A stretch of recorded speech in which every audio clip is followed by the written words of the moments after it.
પણ હું શોર્ટમાં સમજાવી દઉં કે વકફ બોર્ડ એટલે શું. 2 મિનિટ ખાલી ધ્યાન આપશો. વકફ બોર્ડ એટલે શું અને કઈ રીતે તમારી સંપત્તિ જપ્ત કરે છે.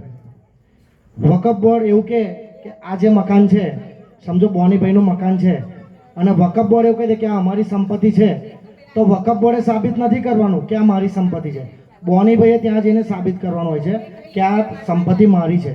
સાથે જ વકફ બોર્ડની એક અલગ કોર્ટ હોય છે જે મુસ્લિમોના અંતર્ગત હોય છે. ત્યાંના વકીલો પણ મુસ્લિમ, ત્યાંના જજ પણ મુસ્લિમ. તો તમને શું લાગે છે બોનીભાઈ ત્યાં જાય તો શું આપણને ન્યાય મળે? એ બોનીભાઈનું ઘર વકફ બોર્ડમાં જ જતું રહે. બહુ દૂરની વાત નહીં કરું, આપણાથી 100 કિલોમીટર દૂર આવેલું સિટી સુરત શહેર, આપણે જે રીતે વડોદરા મ્યુનિસિપલ કોર્પોરેશનની ખંડેરાવ માર્કેટમાં ઓફિસ છે ને, એ જ પ્રમાણે સુરતમાં મ્યુનિસિપલ કોર્પોરેશનની ઓફિસ છે. એના પર વકફ બોર્ડે દાવો કર્યો છે કે આ જે સંસ્થા છે, આ જે જગ્યા છે, એ વકફ બોર્ડની માલિકીની છે. તે અત્યારે એ કોર્પોરેશને સાબિત કરવું પડે છે કોર્ટમાં કે ભાઈ આ જગ્યા તો અમારી છે.